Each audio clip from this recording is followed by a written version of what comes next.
먼저 30대 여성분 사연부터 소개를 해드릴게요. 이분은 걱정거리가 탈모입니다.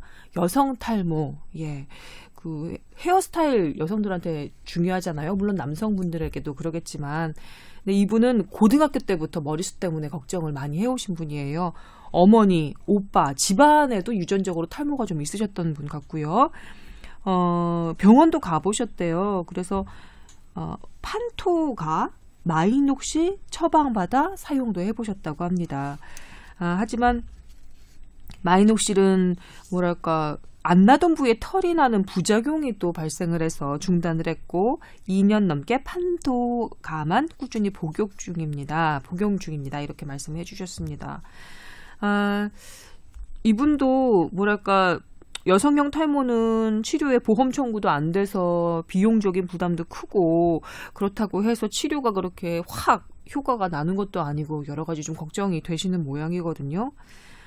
적어주시기로는 뭐 해외 직구를 통해서 뭐 비오틴, 맥시헤어라는 뭐 건강 제품들, 뭐 맥주 효모, 뭐 MSM 이런 것도 좀 알아보고 관심을 좀 두고 계신 모양입니다.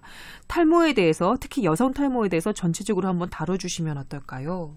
라고 사연 보내주셨습니다.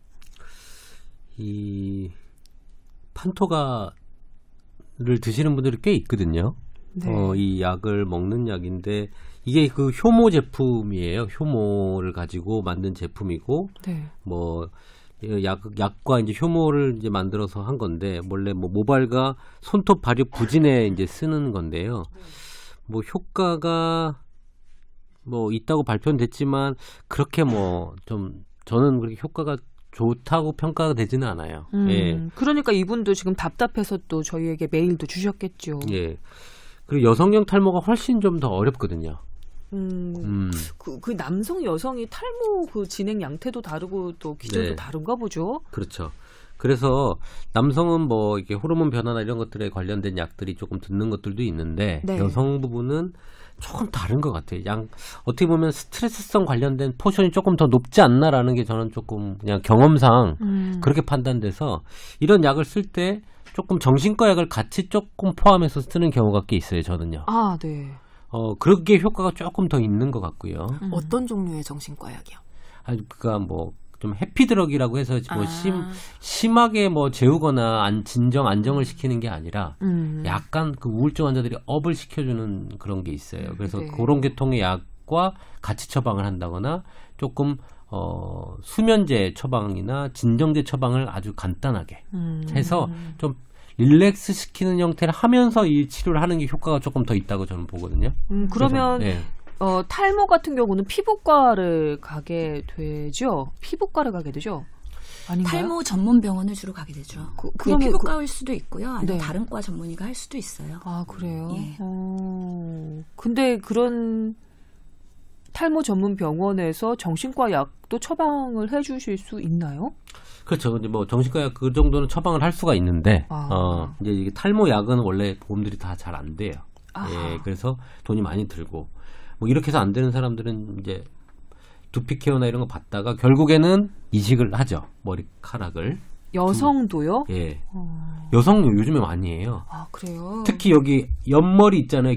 그 눈 뒤쪽 옆머리가 많이 빠지잖아요. 네, 여기 눈썹 위쪽. 눈썹 끝에 위쪽에 많이 빠지는 분들이 그 잔머리 같은 것들도 이식을 하는 기술이 있어서 한국은 그래서 그쪽에 잘해야 됩니다. 두꺼운 거 너무 두꺼운 머리가 옆에 나면 흉해지거든요. 그럴 수도 있겠죠. 예, 그러니까 잘하는 곳은 그러니까 두꺼운 데는 두꺼운 머리를 심고 잔머리가 나는데 잔머리가 심을 수 있는 걸 그렇게 하더라고요. 네. 네. 정신과 약도 좀 함께 처방을 해서 치료를 해 주시곤 했다는 말씀이셨는데요. 이분 질문 중에 그 샴푸도 탈모 뭐 방지 샴푸 같은 걸 이용해 보면 어떻겠느냐 그걸 좀 알아보셨다고 하는데 이거는 어떤가요? 비오틴, 뭐 맥시헤어, 뭐 비타민 B가 들어있는 샴푸 요즘에 광고들도 많이 하고 인터넷에서도 많이 이제 서로들 추천을 해주고 그러거든요. 네, 저도 탈모 있어서 일 시작하고부터 머리 많이 빠져서 별거 다 써봤거든요. 어때요? 저는 별로 효과는 없는 것 같아요. 그러니까 어떤 샴푸를 쓰느냐보다는 차라리 그냥 그 사람마다 두피 상태 다르긴 하겠지만 좀 잘 깨끗하게 두피를 청결하게 유지하는 게 그나마 효과적이고 술 안 마시고 스트레스야 뭐 안 받을 수는 없는 건데 하여튼 음식 좀 가리고 그게 중요하지 샴푸를 바꾼다고 해서 뭐 그래요. 그렇게 드라마틱한 변화를 본 적은 없어요. 제가 듣기로는요. 요즘 샴푸에 머릿결을 좋게 보이게 하기 위해서 실리콘 성분을 좀 넣는다는 얘기를 들었는데 그 실리콘이 머리카락에도 침착이 되고 두피 또 모공에도 좀 이렇게 쌓여서 오히려 머리카락을 더 가늘게 나게 하고 또 이분은 지금 그런다는 얘기도 들었거든요. 뭐 비오틴 샴푸랑 이런 거 하시는 분들은 아마 실리콘 안 들어간 샴푸 쓰고 계실 거예요. 실리콘 샴푸 네, 아마 이미 쓰고 계실 것 같아요. 그러니까 이 여성형 탈모의 원인이 명확하지 않아서 근데 유전적인 가능성이 있고 목에 유전일 가능성도 있다고 해요. 네, 이분 어머니 역시 머리숱 때문에 걱정을 하셨던 그래서 한 50% 정도의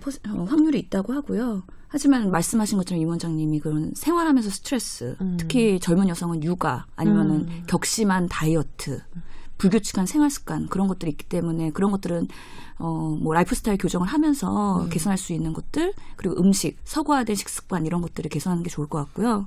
샴푸 얘기하셨는데 사실 샴푸는 그 약물과는 다르게 금방 그 씻어내잖아요. 그렇기 때문에 효과에 제한적이기도 하고 그 뭐 질문하셨던 여러 가지 그런 탈모 방지제 보조제들이거든요. 맥주, 효모, MSM 뭐 이런 것들이요. 비오틴 이런 거. 이런 것들이 그렇게 근거가 있어서 뭔가 꼭 인증을 받은 건 아니고요. 식약처에서 2017년 기준으로 해서 원래는 이게 의약 외품이었었는데 기능성 화장품으로 그 급이 내려갔다고 해요.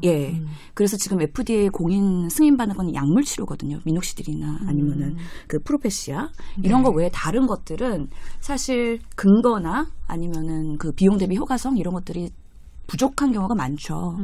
그럼에도 불구하고 이런 것들이 왜 성행을 하느냐.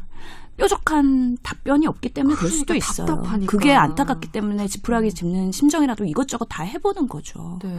근데 제가 참 기억나는 게 쇼닥터 그때 이슈를 제가 의협에서 만들면서 1호가 어성초를 얘기했던 분이고 어성초가 탈모에 효과가 있다라고 엄청나게 홍보를 하면서 그때 어성초가 막 경동시장에서 동이 나고 고가로 팔리고 그러면서 뭐 어성초 샴푸가 만들어지고 그러면서 엄청나게 부를 획득했던 그 원장님 결국에는 지금은 쪽박을 찼죠. 정말요? 쪽박을 차기까지 해요? 문을 닫았죠. 그리고 의사협회에서 중앙윤리위원회에서 그 회원 박탈인가 그 정도의 징계를 받았기 때문에 되게 상징적인 부분이 있긴 하죠. 그래서 근거가 부족한 것 같고 샴푸가 효과가 있다라고 과장광고하는 건 문제가 있다고 봅니다. 그렇군요. 그러면 남 기자는 본인의 머리숱 때문에 뭐 좀 안 해본 게 없다고 하셨는데, 뭐 사실 저는 병원에 여러 가지, 가서 처방을 받고 그런 건 안 해봤고요. 하여튼 근데 샴푸도 뭐 샴푸랑 뭐 그냥 제가 일상생활에서 쉽게 할 수 있는 것만 시도를 해봤죠, 사실. 그랬더니 뭘 하셨고 결과는 어떠셨는지? 별로 달라지지 않았는데 제가 입사하고 한 3, 4년 그때까지 제일 심하게 많이 빠졌었고요. 지금은 괜찮아 보이는데? 아니에요. 근데 제가 이 가르마 있는 데랑 별로 좋진 않아요. 좋아요. 별로 좋지 않아요. 알았어요. 그때 이제 어떻게 하느냐에 따라서 조금씩 달라 보여요. 사실 머리 자른 것도 탈모 때문에 자른 것도 있어요. 그래? 그러니까 훨씬 덜 빠지긴 하더라고요. 머리가 짧으면 덜 빠지나요? 덜 무거우니까. 아무래도. 그리고 감고 말리고 그럴 때 훨씬 수월하니까 빠르게 말릴 수 있고. 그리고 머리가 짧으면 볼륨이 살잖아. 그래서 좀 더 있어 보이는 거 아니에요? 그런 걸 수도 있으려나 모르겠는데 해보지 않아서. 아나운서들 특히 방송하는 사람들 같은 경우는 머릿결도 신경을 많이 쓰잖아요. 근데 매일마다 남이 머리를 만져주니까 머릿결 상태를 본의 아니게 체크를 당하게 돼요. 근데 그 분장실 그 미용실에서 이렇게 해주면서 뭐 수원 씨 요즘 뭐 컨디션 좀 안 좋아요? 내지는 수원 씨 요즘은 좀 괜찮은 것 같아. 이런 식으로 체크를 해주더라고요. 그러면 몸 상태랑 모발의 상태랑 거의 비슷하게 연동이 되는 걸 그 사람들이 먼저 알더라고요. 헤어 해주시는 분들이. 그리고 숱도 그렇고 그다음에 전체적인 푸석거림, 머릿결의 뭐 건강 상태, 두피 상태 같은 것도 몸 컨디션이랑 거의 같이 가던데요. 맞죠. 이게 원래 피부라는 거는 몸에 여러 가지 상황을 반영하거든요. 그래서 두피나 피부나 이게 다 하나로 좀 보는데 그 영향을 바로 받는 것 같아요. 제가 사진을 아까 막 핸드폰에서 막 찾았던 건 뭐냐면 저희가 이게 치료한 케이스인데 탈모로 온 60대 할머니예요. 네. 할머니가 아니죠. 60대 작년의 여성분인데 백발이었고 머리가 많이 듬성듬성했었어요. 전체적으로. 근데 3개월을 치료하고 나는데 저는 깜짝 놀란 게 백발인데 검은 머리가 반이 돼서 나타났어요. 치료를 하면 할수록. 무슨 치료를 하셨길래요? 한약을 먹였죠. 그러니까 특별하게 탈모에 쓰는 약이 아니라 그 사람한테 맞는 약을 처방을 하고 나서 검은 머리가 나기 시작하는 거예요.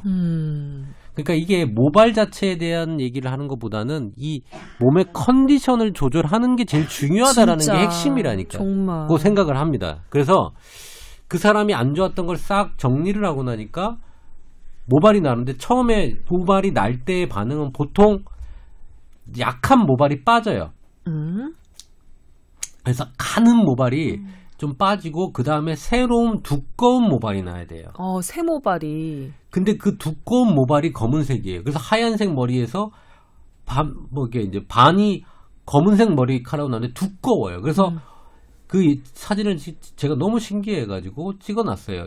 이게 세모라고 하죠. 가느다란 하얀색 머리가 빠지고 처음엔 더 빠진다고 얘기를 하는데 몸 컨디션은 좋아졌다고 얘기해서 쭉 지켜봤더니 그게 빠지고 이제 두꺼운 머리가 난다는 거죠. 그 케이스를 몇 번 겪어보니까 머리카락에 대해서 이거는 머리카락은 몸 컨디션을 대변하는 거지 어떤 특별하게 탈모나 이 발모에 관련된 특별한 약이 있는 것보다는 전체 컨디션이 중요하구나라고 저는 100% 저는 생각을 하고 있거든요. 그러면 지금 사연 주신 분도 그냥 탈모라는 현상 자체에만 집중하실 게 아니라 내 생활 습관이 어떤가, 내 섭식이 어떤가, 그리고 내 몸 상태가 어떤가도 전반적으로 다시 한번 쭉 살펴보시는 게 중요할 것 같네요. 그렇죠. 저는 그게 더 중요해서 이 지금 수면 상태도 그죠? 이런 내용은 중요하지가 않고요. 뭐 어떤 샴푸를 쓸까요? 그 샴푸가 그 샴푸입니다라고 저는 대답해드리고 싶어요. 실리콘 들어가 있는 거 말고. 네. 예. 그렇기 때문에 그 샴푸로 좋아진다고 하면 업계에서 뭔가 결과가 나왔겠죠. 근데 아직은 그게 없어요. 무주공산이고요. 지금은 그거보다는 내가 어떻게 살아가는 모습을 조금 더 담아놨으면 제가 더 좋은 답변을 할 수 있지 않았을까. 근데 질문 있어요. 보통 이게 머리가 빠지고 나서 좀 어느 정도 시간이 지나면 이 모근이 없어진다고 하나요? 그 막힌다고 하나요? 그러지 않아요? 그러니까 머리를 계속해서 뽑으면 그 모근에도 수명이 있어서 한 15개쯤 나고 난 다음에 그 다음에는 모발을 형성시키지 못한다. 뭐 이런 얘기 있었잖아요. 그런 거랑 비슷한 건데 그 60대 어머님도 사실은 꽤 오랜 시간에 걸쳐서 빠졌을 거고 그런 상태로 꽤 오래 방치가 되셨을 것 같은데 그게 모근이 다 살아 있었던 거예요? 원래 죽어가려고 하던 모근이 힘을 받아서 이제 재기능을 한 거라고 저는 보거든요. 원래는 나이가 들어가면서 머리카락은 힘이 빠지고 억세지는 것도 줄어들고 가늘어들고 많이 빠지죠. 그거는 나이 먹는 과정인데 이 나이에 맞는 모근 기능은 있을 거예요. 근데 그거 평균보다 떨어져 있는 걸 올려놨다고 생각을 하고요. 저는 그래서 그 전체적인 몸 상태를 대변하는 게 모근과 머리카락이라고 생각이 들기 때문에 좋은 섭생을 좀 해야 되는 거를 저는 기준으로 사실 삼고 있습니다. 제 나이쯤 되니까 이제 제 친구들 중에 이제 흰머리 나는 애들, 저도 하나둘씩 나기 시작하고 그런 친구들이 많은데요. 다 물어보면 그렇게 너 머리가 금방 하얘지는 거, 새치가 많아지는 걸 선택할래? 아니면 좀 머리숱이 적어지는 걸 선택할래? 그러면 100이면 100 다, 야, 100발이 낫지. 이렇게 얘기를 하더라고요. 이 중년 넘어가서 모발은 정말 자존심인 것 같다는 생각이 들었습니다. 예, 샴푸, 약 걱정하기 이전에 몸 상태, 생활 상태 먼저 점검을 해보는 게 두 분 말씀대로 더 중요할 것 같다는 생각이 들었어요. 어르신들이 제모 왜 하냐고 그 소중한 털을 나이 먹으면 나지도 않는데. 그러니까 그 얘기 하시잖아요. 그런 말씀을 또 하시더라고요. 네. 네. 근데 여기 임 원장님이나 신 교수님이나 두 분 다 정말 무성하신 분들이어서 이게 뭐랄까 가슴속 깊이 공감하는 그런 얘기는 또 아닐 것 같다는 생각도 들고 살짝. 제가 공감했잖아요. 그러니까 저하고 남 기자가 깊이 공감했죠. 그러니까 저는 반대로 미용실 가면은 머리숱이 너무 많아갖고 미용비를 배로 받아야 된다고 파마약도 배로 들고 항상 그렇게 구박을 받아가지고요. 한번 잡아봐요, 남 기자님. 잡으러 왔죠, 제가 또. 엄청나지. 그래도 위기가 있었습니다. 한 줌이 더 넘어가네 진짜. 아기 나면은 그게 휴지기 탈모가 오거든요. 그때 이렇게 머리가 이마가 하했어요. 그때는 위기가 왔었어요. 그때 공감을 그거 정말 아니 원숭이가 앞에 앉혀놓고 동료 원숭이 이게 모발 골라주는 것처럼 지금 남 기자님 모습이 딱 그랬다는 거. 그렇군요. 부러워라. 아니 진짜 그 임신 출산하고도 네. 그 탈모가 또 연관이 되어 있잖아요. 예, 호르몬의 급격한 변화 때문에 탈모가 생기는데 그거는 다시 돌아옵니다. 밸런스를 그래요? 받기 때문에. 그럼에도 불구하고 이게 막 빠지거든요. 미친 듯이 빠지거든요. 그리고 머리가 허해요, 정수리가. 그러니까. 정수리보다 앞에 이마가. 나중에 날 때도 밤송이처럼 자잘한 머리가 쫙 이렇게 나오고. 예, 그쵸. 그 과정이 또 조바심이 나왔고 불안해가지고 저는 또 피부과 가가지고 적극적인 처방을 언제나 하시냐. 적극적인 뭐라도 처치를. 바르려고 샤프를 받아가지고 했는데 그냥 그거는 본인 위안이었죠. 그렇군요. 여튼 의사 선생님께서 이렇게 말씀해 주시니까 알겠습니다. 근데 우리가 한 모든 얘기들이 지금 사연 주신 분한테 정말 뾰족한 그런 해답은 아닐 것 같아서 걱정이에요. 하지만 뭐 어쩌겠습니까? 이것이 진실인걸. 예, 진실인걸. 이분은 뭔가 노력을 하실 것 같긴 해요. 지금 사연 주신 분. 저는 이런 마이녹실 뭐 이런 판토가 이런 네. 약들을 만드는 걸 이렇게 가끔 보면 참 유명한 회사에서 만들고 있거든요. 네. 아, 진짜 잘 되는 제약회사는 또 좋은 약들을 다 가지고 있구나. 그걸 보면서 가진 자가 계속 가지는구나라는 생각을 사실 하고 있었어요. 그리고 이거를 카피하거나 이러지 못하는 그 원천 기술을 다 가지고 있고 참 그래서 마음이 아픕니다. 이런 약을 우리나라가 좀 가지고 있어야 되는데 참 계속 이런 뭐 말 안 들으면 약 안 줄 거야 뭐 이런 걸 해주고 싶어요. 새로운 원천 기술을 하나 만들죠, 뭐까 싶고. 그렇게 하고 싶은 마음이 또 드네요. R&D 해서 네. 만듭시다. 네. 이 시장이 대단한 시장이거든요, 사실. 두피약 만들어가지고 너 안 준다 이렇게. 이번에 문케어 되면은 이게 급여화 될지는 모르겠어요. 이게 안 피부 된다. 미용은 제외가 된다고. 되긴 네, 하는데 탈모는 결정이 됐나요? 거의 안 될 것 같다 그래서 이 탈모인 분들이 굉장히 반발하고 막 그런 것들이 기사가 전국 됐었죠. 탈모인 협회 막 이런 사람들이 이익 단체로 그러니까 아직 결정되지는 않았고요. 제가 복지부 회의 가보면은 정말 필수 진료부터 급여화를 하고 있긴 하거든요. 그래서 이것들은 아마 맨 마지막에 논의가 될 것 같고, 근데 아마 우리가 갖고 있는 그 공단의 재정이나 이런 것들이 한계가 있기 때문에 이런 것까지 커버를 하다 보면은 금방 그 재정에 고갈이 있을 거기 때문에 아주 신중하게 접근을 하고 만약에 급여화 된다 그래도 아주 철저한 급여 기준을 가지고 할 것 같아서 시간은 좀 더 걸리겠지요. 예, 그리고 해당 학회의 의견 수렴을 많이 받고 있거든요. 네. 그래서 그 관련 학회들, 단체들의 의견 되게 중요할 것 같아요. 이번에 시민단체들 대상으로도 지금 보건복지부에서 의견 수렴 들어갔다고 하니까. EBS에서 언젠가 네. 이 탈모 관련한 그 의학 프로그램을 본 적이 있는데요. 탈모인들의 스트레스는 정말 이루 말할 수가 없더라고요. 정말 어느 큰 병 환자 못지않게 심적으로 많이 위축되고 스트레스도 많이 받는 것 같거든요. 문케어에서 해당 케어를 해주기 전에 정말 기가 막힌 약이 빨리 좀 나왔으면 좋겠어요. 우리 한의학 쪽으로는 검은 머리 나게 해주고 머리카락 좀 자라게 하는 게 하수호예요. 그렇죠, 하수호. 하수호가 유명하고 백하수호가 있고 적하수호가 있어요. 근데 적하수호 옛날에 고사에 의하면 온몸에 털이 너무 많이 난 사람이 막 숲을 막 뛰어다니고 막 날아다니는 사람인데 도대체 저 사람은 어떻게 저렇게 건강하고 털이 많지 찾아가 보니까 하수호를 그렇게 먹더래요. 항상 예, 고사가 아니라 그런 옛날 이야기가 있어요. 그래서 있어요. 항상 저한테 물어보는 사람 머리 없으신 분들도 맨날 하수호 먹으면 되겠냐라고 물어보는데 한방에서는 이렇게 약마다 하나씩 그렇게 그 전설 같은 얘기를 갖다 붙인다는 약 하나마다. 하수호가 난다고 말씀 못 드리지만 하여튼 효과가 원래 하수호가 그 호르몬 계통의 어떤 역할을 해요. 그래서 우리 옛날에 여성 갱년기 때 하수 먹었잖아요. 그렇죠. 예. 그런 호르몬 부분이 모근에 작용을 하는 부분이 있다고 생각이 들고 해서 하수랑 여러 개 좀 섞어서 조금 드셔보시면 또 한 가지 또 안정되는 심적 안정을 가져올 수 있지 않을까. 경동시장에서 하수오 제대로 된 거 요즘은 팔까요? 한창 뭐 내추럴 엔도텍 사태 벌어지고 난 다음에 경동시장도 못 믿는다 뭐 이런 얘기 많았었거든요. 그건 잘라서 봐서 안에 그 안을 봐야지만 알거든요. 안이 어떻게 생겼는데요, 하수오는? 하수오랑 그 안에 이제 구멍 같은 게 조금 있고 이렇게 좀 차이가 있어요. 그 우엽 이엽피소랑 구분을 하셔야 되거든요. 그러니까는 그거를 좀 구분하셔야 사실은 되는 거는 잘라서 봐야 돼요. 근데 뭐 그런 식견까지 있긴 좀 어렵기 때문에. 네. 한의원 가시죠. 네. 네, 알겠습니다.